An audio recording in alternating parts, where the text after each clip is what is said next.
Three men set out on the expedition of a lifetime to capture one of the rarest big game trophies, high in the remote mountains of Central Asia.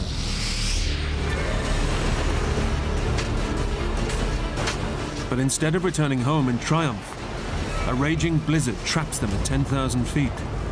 That was one of the worst feelings I've ever had in my life. And just when they think their nightmare is over, their rescue helicopter goes out of control and crashes into the mountains.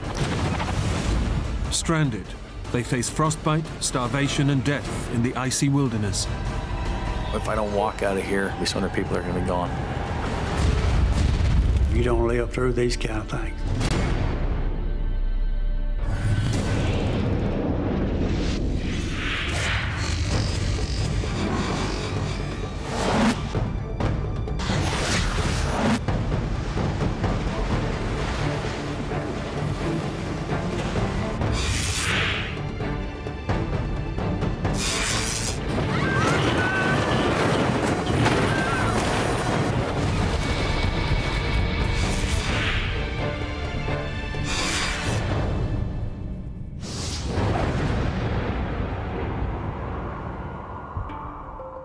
Kyrgyzstan is a remote mountainous country in Central Asia, formerly part of the Soviet Union. It's here that three hunters have come on a trip of a lifetime in search of the rare Marco Polo sheep. The Marco Polo sheep is probably the most majestic ram that you would see anywhere in the world. Spook Span is here with his father, Dennie. All right, let's go. The trip is the pinnacle of their lifetime's passion for hunting. We were very much country people. Grew up hunting, fishing, running up and down the creeks and the rivers. Hunting often takes them away from their home in Tennessee, but this is their most adventurous journey to date. I really didn't know anything about Kyrgyzstan, just that it was mountainous. I did know that. Hey, let's have a little wait for the camera, guys. Joining the father and son is Spook's Canadian hunting buddy, Clay Lancaster. The biggest appeal with the hunting part is the adventure. I mean, a lot of people think it's all about just shooting something, but it's not about that. It's about getting away from cities, telephones, people, getting into the high mountains. The three friends arrive in Kyrgyzstan and set off in minivans for their remote base camp.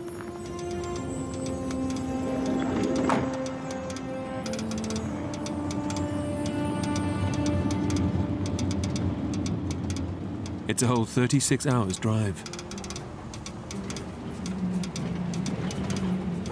The journey out to the camp was the hardest part. It was a long and tough drive, it really was.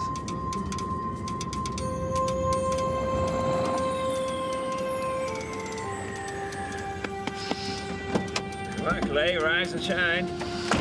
There. I remember waking up and going, wow, is this ever cold? My feet were cold, my body was cold. Hey. Oh. Yeah, we're trying to Mountains everywhere you looked, and it was absolutely beautiful. This is it. I felt about as remote as a human could possibly feel. I mean, we didn't even hear or see an airplane. I mean, there was nothing. Those are the kind of things that were a lot different than what I was used to. Say, if I promise to be quick, calling home already, Dennie? Clay has brought along a satellite phone and GPS in case of emergency. Back in 1 minute. But Dennie wants to check in with his wife, Ruby. Hello, Ruby? I called her and told her if we didn't fire a shot that this trip was worth it, because it was probably one of the most beautiful scenes I'd ever seen. Boy, it was worth the journey. Thank you. Hope you said your goodbyes, Dennie. From now on, this is strictly an emergency phone. Well, you're kidding, Clay. Every call to the wife is an emergency.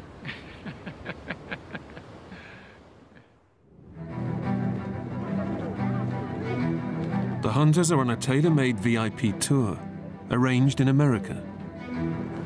Based in a remote camp, 8 hours from the nearest town, they set off each day on horseback, accompanied by a team of local guides.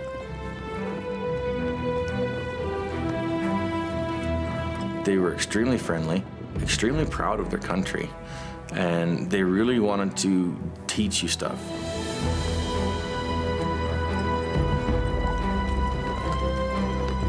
They spent 2 whole weeks crossing miles and miles of frozen mountains in search of their prize.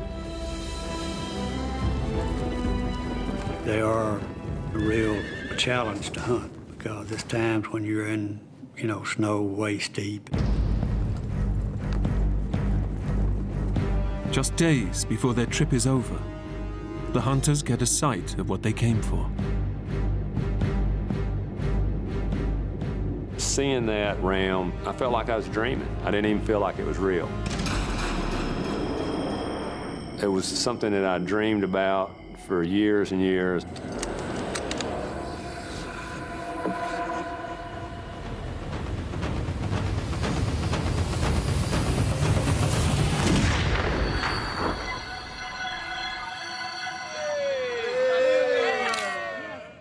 We were real pleased with the hunt. We'd taken 2 real pretty Marco Polo sheep. So that night we had a special dinner to celebrate.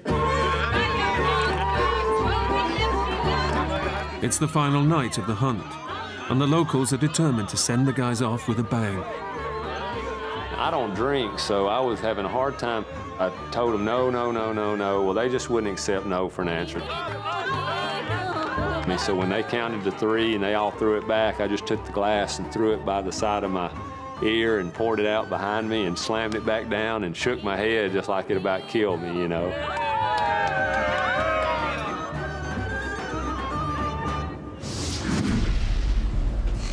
Having bagged their trophy, the hunters are looking forward to heading home.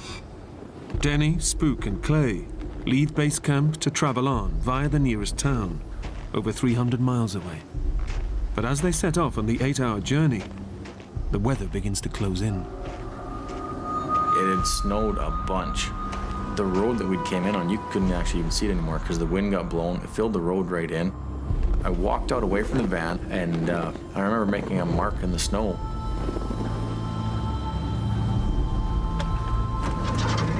What'd you do that for? I said, that's about as far as I think our Volkswagen van's gonna get. I hope not. I don't think we realized how deep and how bad it had got until we started.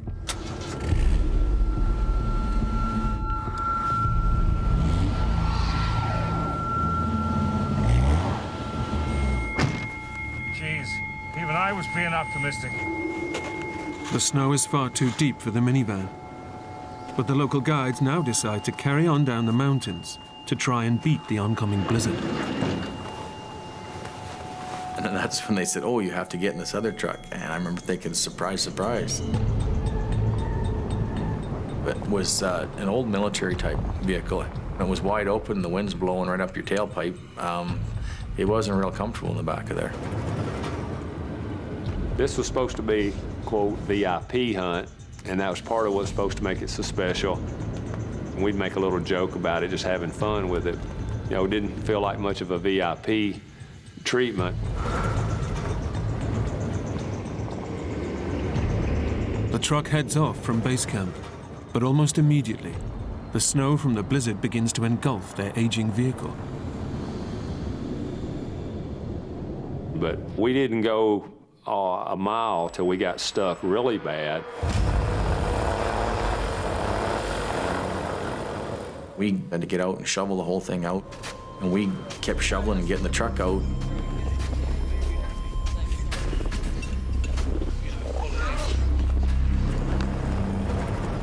And everybody get pushing and get the truck rocking, and away it would go.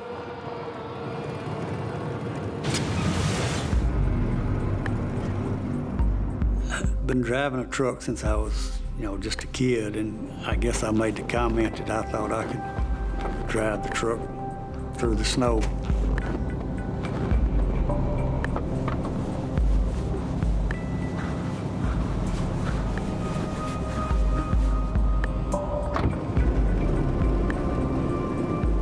With Dennie at the wheel, they struggle on through the snow. And he did an awesome job. We actually made it further while he was driving than we did with anybody else. But after a few hours, Dennie tires and has to give up. After he started back, he never let me drive anymore. And as the day goes on, they keep hitting snowdrifts. We reached a point where we couldn't really tell where the road was at. Every time we come to some of the hills, we'd get stuck 3 or 4 times on the hills. You know, and eventually have to shovel the whole hill off, and then he could get a run, get to the top, and we'd go a little further. It just snowed and snowed and snowed and snowed, and it got deeper. By late afternoon, the hunters have come too far to turn back. And the weather is getting worse. Well, it started to get completely white, where every rock was covered.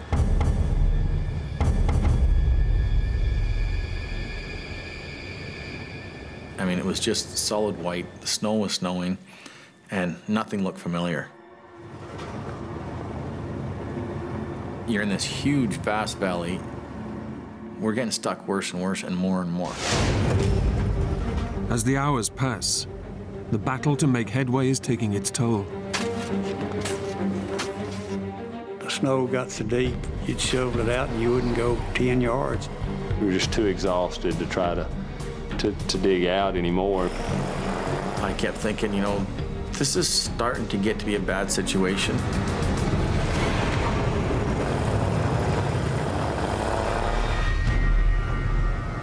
When you start getting your progress down from, you know, 200-300 yards at a time to 2-3 yards at a time, or 2-3 feet at a time, that's when you start to realize this is done.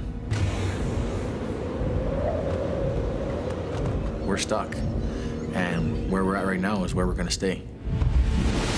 The hunters are stranded in an icy wilderness, 10,000 feet above sea level in a raging snowstorm. Night is fast approaching, and the temperatures begin to plummet to minus 40 degrees. How am I going to get out of here?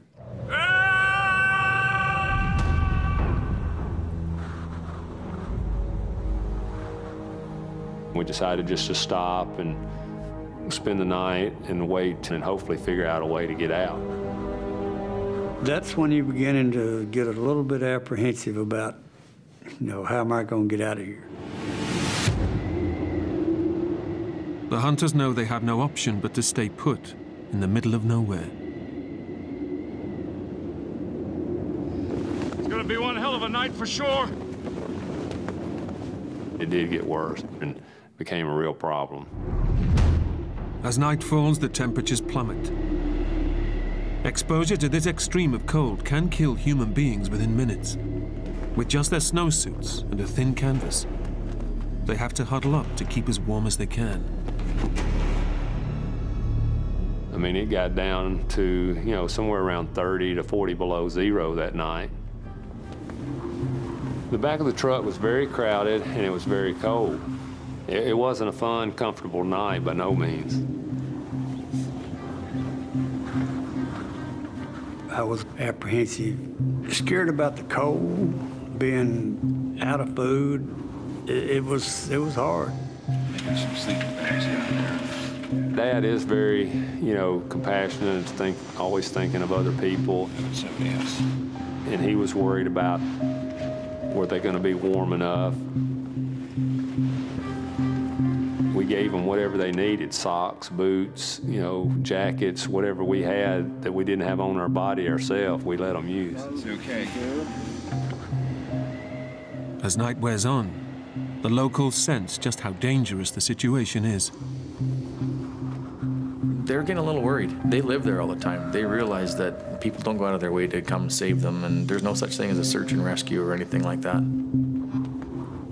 So their behavior went from kind of being a jovial, you know, fun, laughing, joking, to now it was just a blank stare, desolate, concern, worry, disbelief.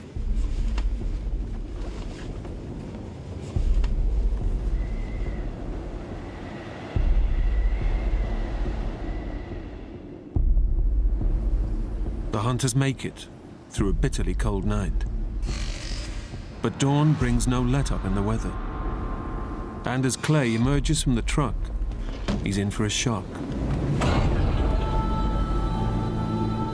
Overnight, the truck has been engulfed by a whiteout. Clay can now no longer tell land from sky. There was nothing to see anymore. It was just a solid snow landscape.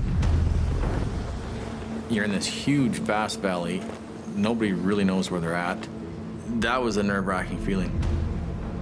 To make matters worse, the local guides begin to turn to the Westerners for suggestions of what to do next. When you got them out of their normal routine, that they didn't have a clue what to do. And that was, I think, the part that got scary. And that's when we decided, look, they're not going to get us out. We're going to have to do something else. Seems like more and more, they're starting to look to me what to do. I'm in a foreign country, and I really don't know what to do. Clay knows that they're stuck and in big trouble. Using his satellite phone, he makes an emergency call to the man who they booked the hunting trip from. He was in Russia at the time, in Moscow. This is Clay Lancaster. I'm, And he kept making light of the situation. No, it's not bad, it's not bad. And I kept saying to him, you don't realize where we're at and what's going on right now. Like, we are stuck. Our truck is jammed in the snow. We can't take it out. Pretty soon he was to the point of, hey, I gotta go for supper right now. I'm busy, I can't talk to you. Hello? And hung up the phone and turned his phone off. Hello? At that point there, it's a good thing I wasn't around him. Can you believe this guy? I said, that's it. I'm not relying on people here. I'm getting a hold of my brother back in Canada. But the battery in Clay's satellite phone is already on reserve. Listen. It's just seconds away from dying out. These are our coordinates. It's north 42. It was a frustrating point. I was like, why did I let so much of that battery wear down? And it was the last battery that I had. North. Just as he's giving their exact location, 16. Hello? the phone goes dead. Hello? I think he heard you.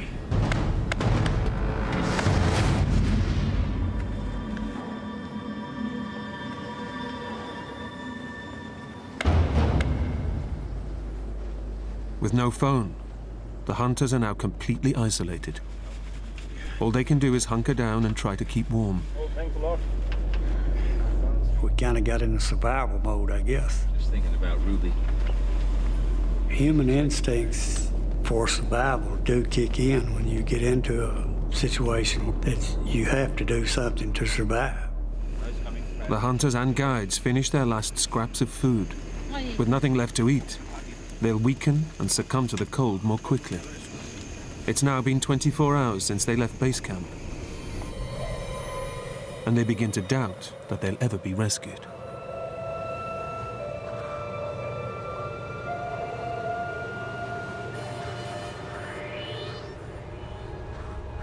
At this point, you're wondering, are they going to come after us, you know? You okay, Dennie? Just thinking about Ruby.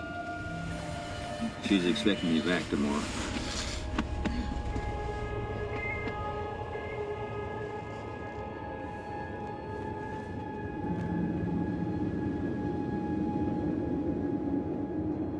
It was definitely a concern of mine that if somebody does get to us, are they going to get to us on time?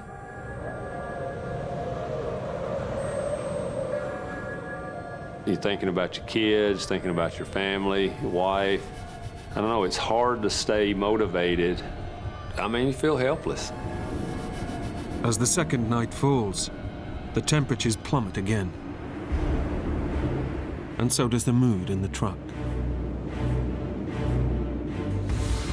Having to be out there another night when it's 30 or 40 below and realizing that nobody's going to be there, it's just, I don't know, it's an indescribable feeling.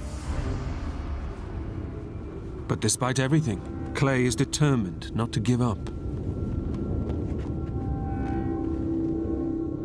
I kind of set my mind that this is not where I'm going to die at. I'm not ready for that right now. He wants to walk away from the truck towards their base camp, where he can recharge his phone and call for help. I talked to them guys and said, if nobody comes the following day, then I'm going to try and walk out of here. One way or the other, I'm not going to stay here and just wait. But leaving the vehicle breaks a golden rule of survival. You can't help but be just a little bit afraid of how hard that might be. What all the consequences might be if you started the wrong direction. There was basically no way to know exactly which way to go. The attitude from everybody else was like, we'll never make it. We need to stay with the vehicle. It's our best chance. The longer you stay with that vehicle, that's probably what your best odds are. It's an agonizing dilemma. Clay may never make it alive to the base camp, but staying put and doing nothing may also threaten the lives of the whole hunting party. If you look at it from the other side, that if nobody comes, that's probably far more dangerous. And how many days do you go without food before your strength's not going to be there to be able to do something like that? At what point should I go? At what point should you decide, hey, let's try and get out of here? Dawn on the third day brings a life-changing decision for Clay Lancaster. Stay and hope rescue will come, or risk hiking out to find help.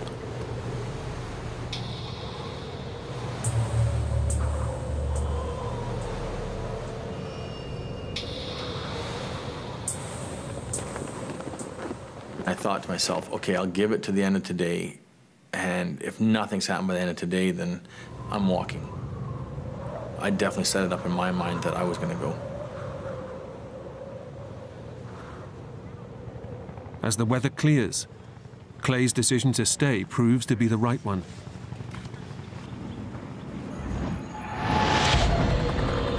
Listen. Now it's like, there they are. The helicopter, I know it is.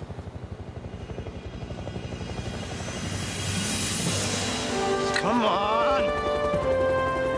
You know, it was a great feeling to see that helicopter come in.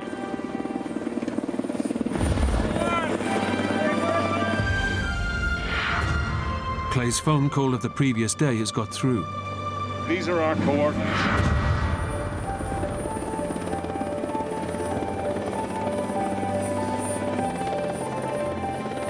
You know, everybody was excited.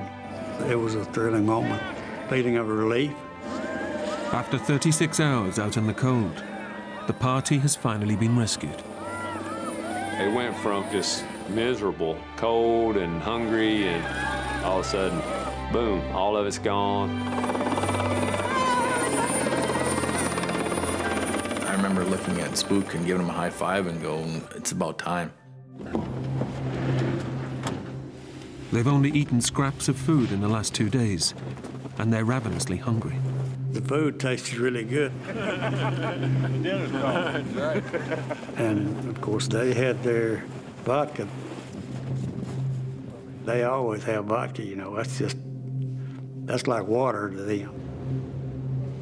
But no sooner has the helicopter landed than the hunters are astonished to see another unexpected sight heading towards them in the distance.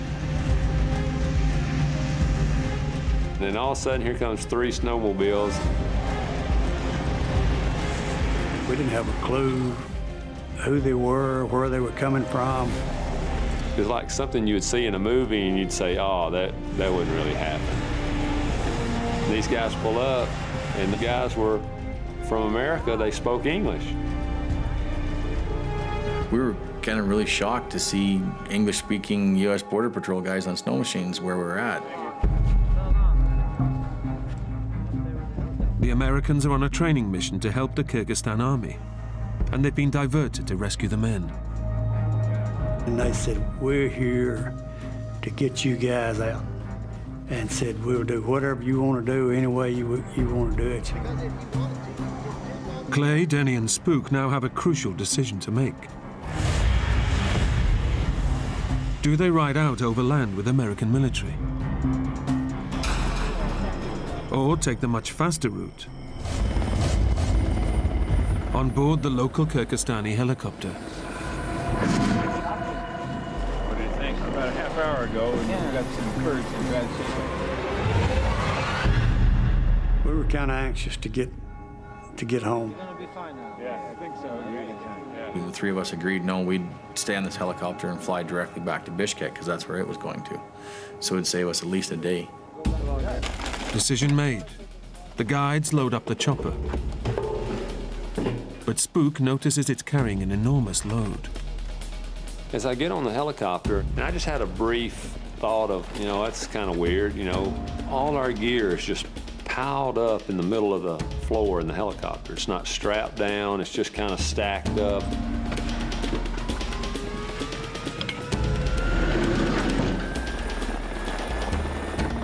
As it struggles to take off, he begins to doubt they've made the right decision.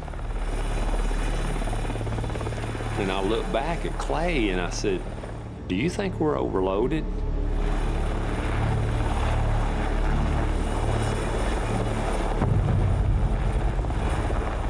But I mean, the crew seemed to be okay with it, so we just kind of let it roll off our shoulders and went with it.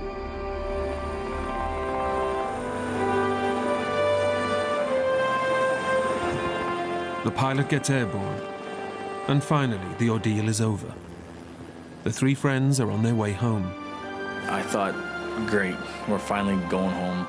Finally, we're heading out of here. Of the Turkish people that were with us on the hunt, they was talking about, you know, pointing and all this stuff and laughing. They'd never been on a helicopter before, so they were laughing about getting a ride. I remember looking out the window, just, you know, being one of those surreal moments where it almost didn't seem like what had happened had happened.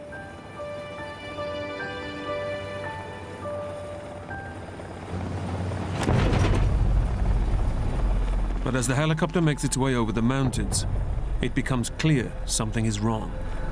I could feel the helicopter sort of tip ahead a little bit. I thought, well, maybe it's out of balance or something. Move back. Each move back one seat. Get back. Move back.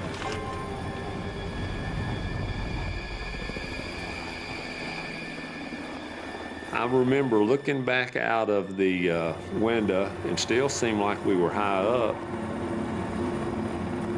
And that's the last thing I remember. The helicopter suddenly spins out of control and plummets to the ground. I didn't even have time to put my hands up, and then my face flew right into the top of the roof of the helicopter. It's just a horrifying moment. The fuel tank was on top of me.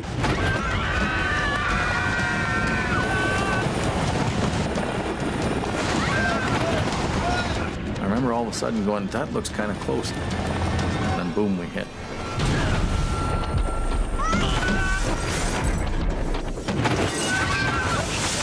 We went sideways and we flipped 8-9 times.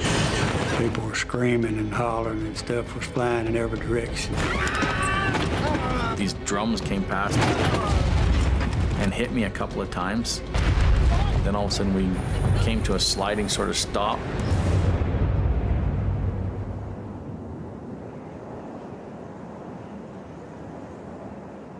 First thing I thought of was, you know, you don't live through these kind of things. The helicopter is ripped open on impact. In the front, Clay is injured, his left eye badly bloodied. The first thing he hears are Dennie's cries. Dennie started hollering from the back. Where is he? Can you see him? Spook! Answer me, son. Answer me, son. Spook! He didn't answer me. Dennie has no idea if his son has survived the crash. That was one of the worst feelings I've ever had in my life.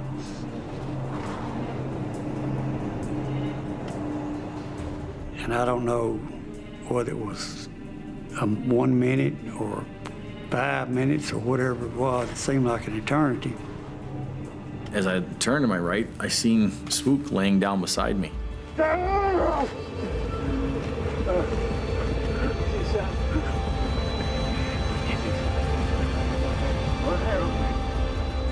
I said, it's okay, he's right here, he's right here. I said, I got him. Spook! Spook is alive but badly injured. He's been crushed on impact and has broken 6 ribs. Easy, son. I had blood coming out of my mouth. I could actually feel 1 or 2 of my ribs moving when I would breathe. Felt like knives sticking in me. I've never been in that much pain in that many different places. Dennie and Clay pull him out of the wreckage. It was like something that would happen to you in a dream, and all of a sudden you just go deaf. It just goes quiet.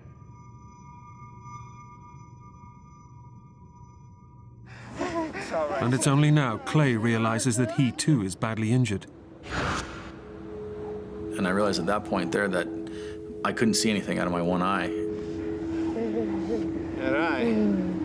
It was bloody and looked like his eyeball was just torn out almost. You know, I thought it was gone. And I looked at Dennie and I said, How bad is it? It's bad. Clay has lost the sight in one eye. But despite his injury, he and Dennie head back into the wreckage to help the others still trapped inside. There was some people's faces were just torn. It was really, really bad. People were hurt bad. One of the ladies was under the helicopter, and her husband was trying to pull her out. And there was no doubt in my mind that that lady was dead.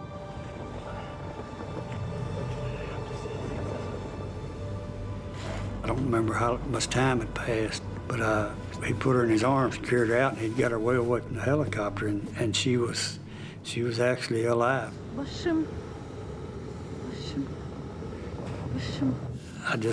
I couldn't believe it. Amidst the carnage, Clay makes a shocking discovery. so I started trying to count. And then I looked at one of the guides and I had asked where this young fellow was that had been looking after the horses, and nobody could see him anywhere. Just feet from the wreckage, half buried in the snow, is the body of the young guide.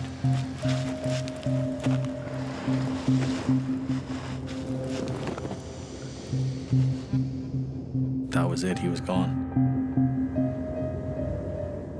It was a really weird feeling for me because 15 seconds before that, he'd moved into my seat.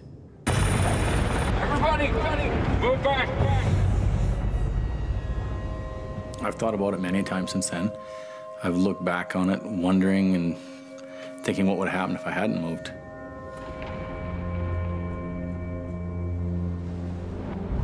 The guide and the pilot have been killed in the crash. But the survivors are now in an even more desperate situation than before the rescue. They're severely injured, need urgent medical attention, and are out in the wilderness with no protection from the freezing cold.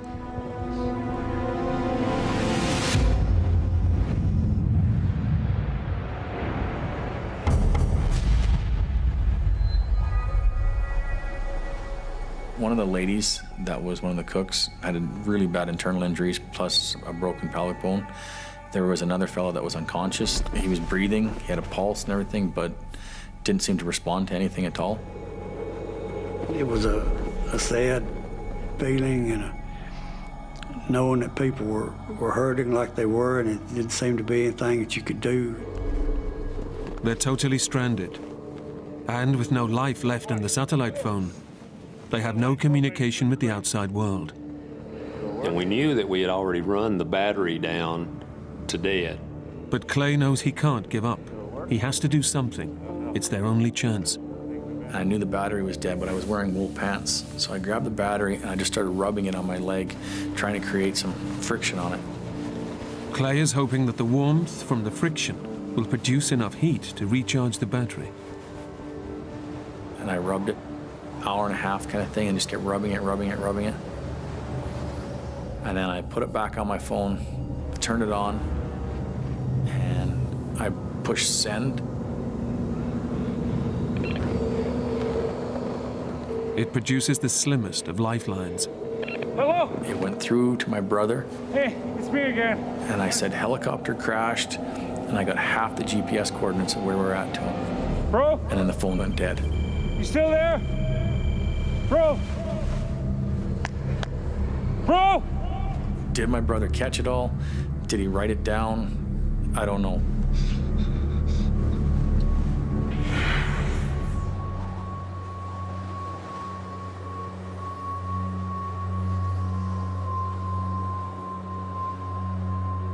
With no idea if the coordinates got through, they now face their third night out in the wilderness.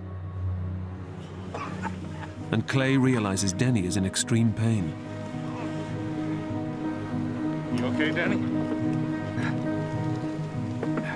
My pain seemed to get worse as the nights went on. Okay. I had him lift up his shirt and could see a lot of bruising. This is my ribs. The adrenaline has been masking the pain until now. And I could tell his ribs were broken. And I was worried that, something was gonna happen to him, whether it was puncturing a lung or maybe he'd already done something. Maybe he had some bleeding inside too. I say you've broken a couple of ribs there, Dennie. Yeah, well, maybe, but you don't look too good yourself. The temperature plummets, and exposed on the mountainside, they have no protection against the -40-degree cold. Several of the other people had gone and built a fire. And there wasn't really that much stuff to burn other than just stuff that was on the helicopter, The local guides turn to alcohol to keep warm and blot out their fear. They opened up a bottle of vodka, drank the entire thing, grabbed another one, chugged about half that. They really had the attitude, well, we're definitely not going to make it now. Nobody's going to come get us. I think people really believed they weren't going to make it through the night. Drinking alcohol may numb their senses, but it also dilates their blood vessels, causing their bodies to lose heat even faster. And there was a lot of people. Their attitude was, this is it, we're done, and they just started drinking the vodka.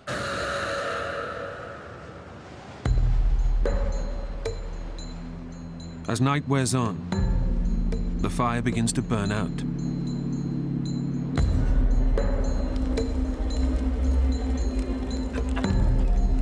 In a panic, the local guides look for anything to keep it alive.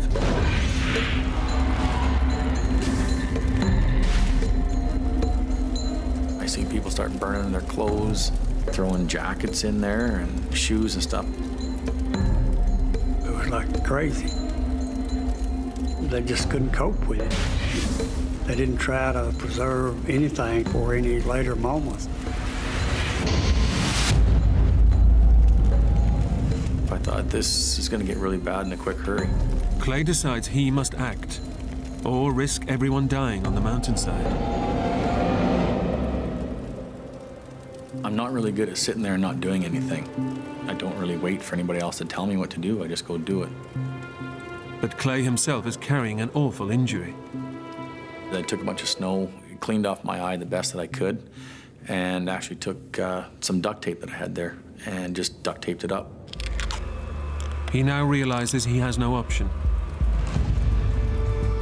Half blind, he knows he must leave the wreckage and seek help. This isn't good, if I don't walk out of here, there's definitely going to be some other people that are going to be gone.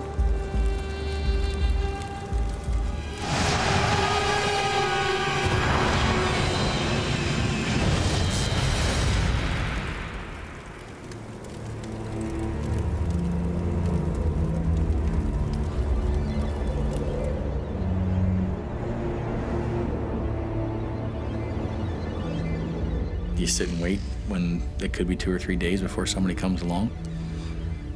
I wasn't willing to take that risk. I think this is where we are.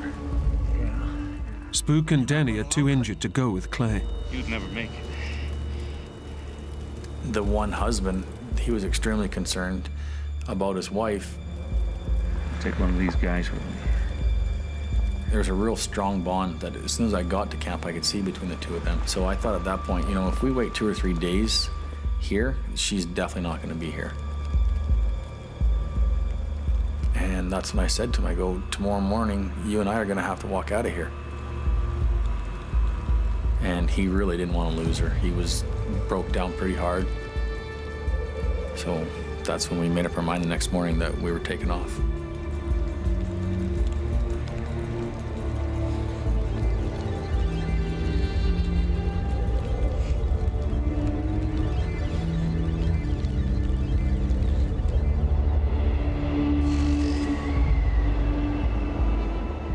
Heading out into the snowbound wilderness will put Clay's life at risk, and there's little chance he'll find help.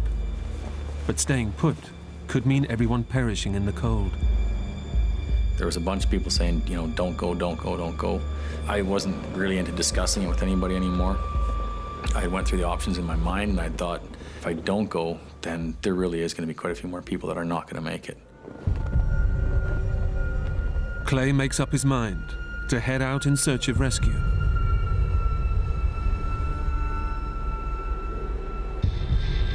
The husband of the seriously injured Kirk woman volunteers to go with him.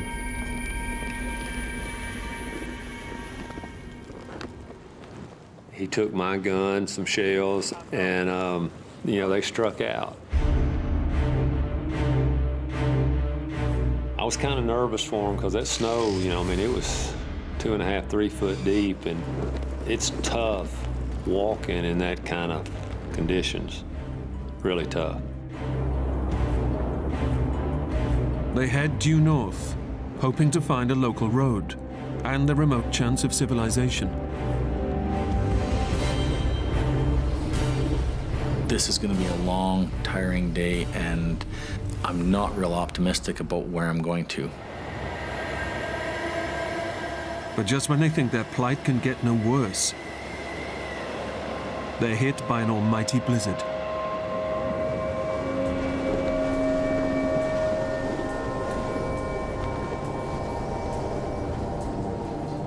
It started snowing again like crazy.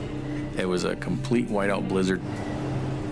And when you're in a complete whiteout like that, in that kind of a landscape, the snow as deep as it is, you actually get to a point where you can't see anything. You can't make out any other color than literally to hold your hand in front of your face.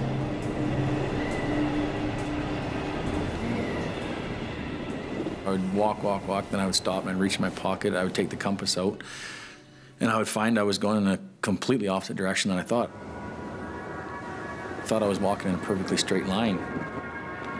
With only one eye, the blizzard causes Clay debilitating snow blindness. You know, there's a lot of strain on my eye, and just not having any depth perception where you can't see rocks or trees or grass or anything. Everything you look at is white. You don't know if you're going uphill, if you're going downhill. You just step, step, step, step. I concentrated on my family and thinking about them, and just kept walking.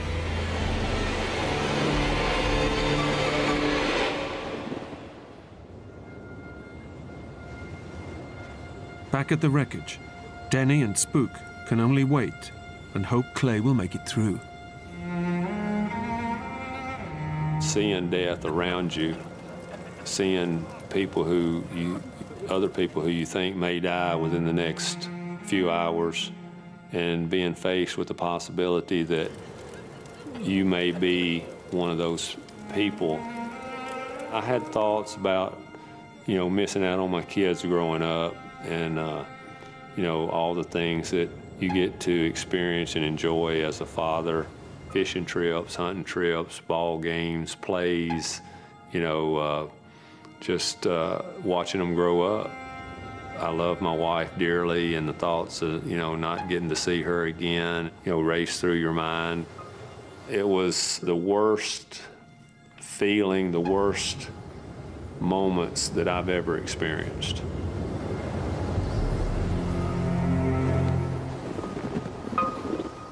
Clay and the guide have been battling through the snow for 10 hours.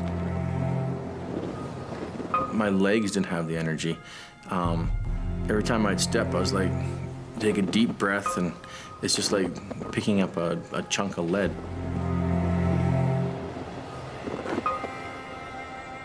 They're completely exhausted.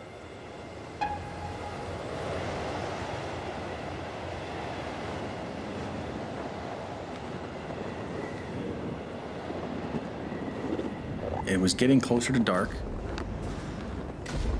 and I hit the top of the hill. Then, out of nowhere, he sees the sign of life he's been hoping for. I looked in front of me, and I could see a military outpost, and I could hear snow machines. It's a chance of rescue. But the riders of the snowmobiles can't see Clay and the guide. He has to find a way to get their attention.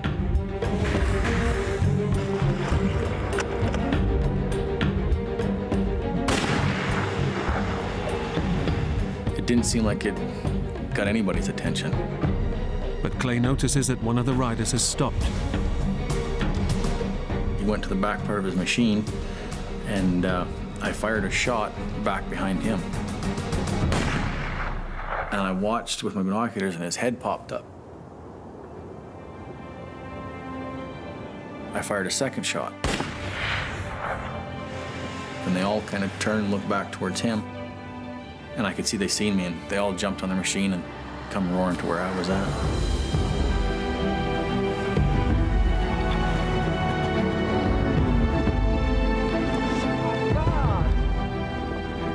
Incredibly, the snowmobiles are the same ones from the US military that Clay, Dennie, and Spook turned down a lift with just 36 hours earlier. Seeing English-speaking guys on snow machines at that point, I was pretty happy to see them. After 3 days out in the mountains, their ordeal is finally over. Hearing that snowmobile get closer and closer and seeing him pull up, it was a sweet feeling. Oh, it was just a great feeling. That was one of the greatest feelings I've ever had.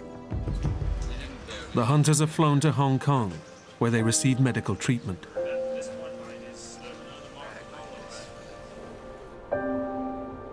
Clay's eye is treated, and his sight is saved.